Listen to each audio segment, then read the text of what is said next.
மொனராகலை, பொலன்னறுவை, ஹம்பந்தோட்டை, அம்பாறை, அனுராதபுரம் மாவட்டங்கள் வறட்சியால் பாரிய அளவில் பாதிக்கப்பட்டுள்ளன. வறட்சியான வானிலையால் பாதிக்கப்பட்டவர்களுக்கு நிவாரணம் வழங்குவதற்காக 4800 மில்லியன் ரூபாய் ஒதுக்கப்பட்டுள்ளதாக அனர்த்த முகாமைத்துவ மத்திய நிலையம் தெரிவித்துள்ளது. கிழக்கு வடமத்திய மாகாணங்களிலும் யாழ்ப்பாணம், கிளிநொச்சி, வவுனியா, முல்லைத்தீவு, மொனராகலை மாவட்டங்களின் சில பகுதிகளிலும் பகல் வேளையில் மனித உடலால் உணரக்கூடிய வெப்பம் கவனம் செலுத்த வேண்டிய மட்டத்தில் காணப்படலாம் என வளிமண்டலவியல் திணைக்களம் தெரிவித்துள்ளது.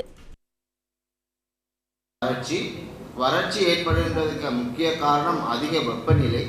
உங்களுக்கு தெரியும், சாதாரணமாக வெப்பநிலை அதிகரிக்கின்ற பொழுது உடல்நிலை பல மாற்றங்கள் ஏற்படுகின்றன. உடல் அந்த வெப்பநிலையை ஒழுங்காக வைத்துக் கொள்வதற்கு பல முயற்சிகளை செய்கின்றது. ஆனால் ஒரு கட்டத்திலே நாங்கள் எங்களது உடல் அதிக வெப்பநிலைக்கு உட்படுகின்ற பொழுது உடலிலே பல பாதிப்புகள் ஏற்படுகின்றன. உங்களுக்கு தெரியும், சாதாரணமாக உடல் வெப்பநிலை அதிகரிக்கும் பொழுது தாகம் இருக்கின்றது, உடலிலே நீர்ச்சத்து குறைபடுகின்றது, மயக்கம், சோர்வு நிலை ஏற்படுகின்றது, வாந்தி அதிகமாக ஏற்பட சந்தர்ப்பங்கள் இருக்கின்றன. இந்த வெப்பநிலை அதிகரிப்பதனால் சிறுநீரக மற்றும் இதய நோய்கள் அதிகரிக்க சந்தர்ப்பங்கள் இருக்கின்றன. தோல் நோய்கள் அதிகரிக்க சந்தர்ப்பங்கள் இருக்கின்றன. வெயில் காலங்களிலே வெளியே அனாவசியமான முறையில் செல்வதை தவிர்த்து கொள்வது, குறிப்பாக காலை 11 மணியிலிருந்து மாலை 3 மணி வரை இந்த வெப்பத்தினால் ஏற்படுகின்ற தாக்கம் அதிகமாக இருக்கும். எனவே இந்த நேரங்களிலே வெளியே செல்வதை தவிர்த்துக் கொள்வது, அவ்வாறு செல்வதாக இருந்தால் அது எங்களை பாதுகாப்பான முறையிலே நாங்கள் வெளியே செய்து கொள்வது. இதனிடையே கடும் வறட்சியினால் இம்முறை சிறுபோகத்தில் 2% பயிர்களுக்கு சேதம் ஏற்பட்டுள்ளதாக விவசாய திணைக்களம் தெரிவிக்கின்றது. நிலவும் எல்னினோ நிலைமையினால் எதிர்வரும் பெரும்போகத்திலும் அடுத்த வருடத்தின் சிறுபோகத்துக்கும் தாக்கம் ஏற்படும் என விவசாய திணைக்களத்தின் மேலதிக பணிப்பாளர் நாயகம் GGV ஷியாமலி தெரிவித்தார். தற்போதைய எல்னினோ நிலைமை இதுவரை ஏற்பட்டதில் மிகவும் கடுமையான தாக்கத்தை ஏற்படுத்தும் என சர்வதேச வானிலை ஆய்வு நிலையங்கள் எதிர்ப்பு கூறியுள்ளன. 75 வருடங்களின் பின்னர் ஏற்படும் வலுவான எல்னினோ நிலையாக இது மாற்றமடையும் சாத்தியமுள்ளதாக வளிமண்டலவிய திணைக்களம் தெரிவித்தது. பெரும்பாலான நாடுகளில் வறட்சி அல்லது அதிக மழையுடனான வானிலையை கொண்டு எல்னினோ நிலைமை பதிவாகினாலும் இலங்கையில் கலவையான மாற்றமே ஏற்படும் எனவும் எதிர்ப்பு கூறப்பட்டுள்ளது.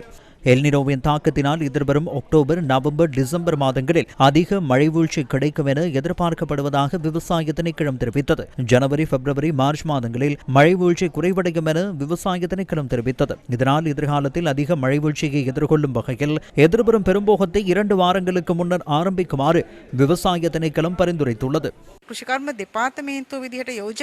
மழை ஆரம்பிக்கும் போதே எதிர்வரும் பெரும்போகத்திற்கான செயற்பாடுகளை ஆரம்பிக்குமாறு விவசாயிகளிடம் கோரிக்கை விடுக்கின்றோம். அக்டோபர் மாதம் 15ஆம் தேதிக்குள் வயல்களில் நெல்லை விதைப்பதற்கான செயற்பாடுகளை முன்னெடுங்கள். மழையுடன் இணைந்ததாக நிலத்தை பதப்படுத்துவதன் மூலம் நீர்த்தேக்கங்களில் நீரை சேமிக்க முடியும். அவ்வாறு நீர்த்தேக்கங்களில் நீரை சேமிக்கும் பட்சத்தில் எதிர்வரும் 2027ஆம் ஆண்டின் அடுத்த சிறுபோகத்துக்கும் அந்த நீரை பயன்படுத்த முடியும்.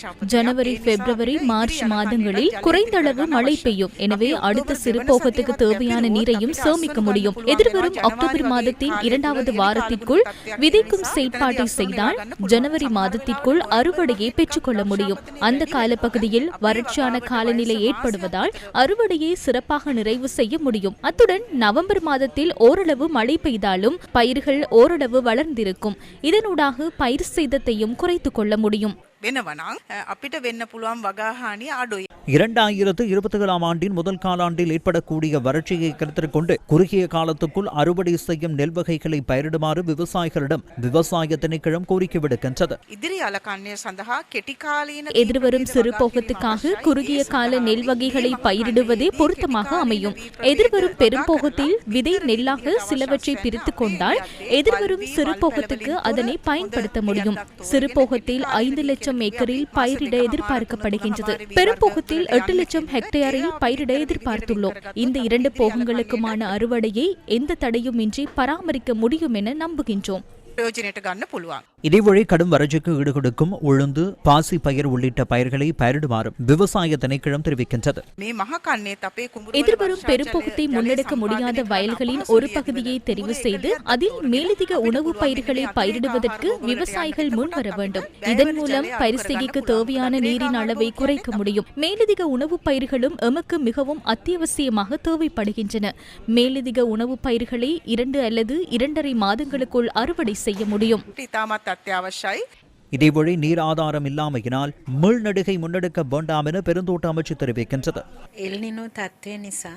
எல்னினோ நிலைமையினால் தேயிலை, தென்னை, ரப்பர் உள்ளிட்ட பயிர்கள் 2 வகையான பாதிப்புகளை எதிர்கொள்ளக்கூடும். ஒன்று, வறட்சியால் அவற்றுக்கு பாதிப்பு ஏற்படும் நீர் பற்றாக்குறை. இரண்டாவது, அதிக வெப்பநிலைக்கு எதிர்கொள்வதால் ஏற்படும் பாதிப்புகள். இதனால் இந்த பயிர்களின் உற்பத்தி அளவு மாத்திரமன்றி அவற்றின் தரமும் குறைவடையும். தொடர்ச்சியாக நீரை வழங்கக்கூடிய வசதி இருந்தால் மாத்திரம் மீள்நடுகை முன்னெடுங்கள். நீர் மூலம் இல்லையாயின் மீள்நடுகை செய்தாலோ அல்லது புதிதாக தாவரங்களை நாட்டினாலோ எதிர்பார்க்கப்படும் வகையிலான விளைச்சலை பெற்றுக்கொள்ள முடியாது.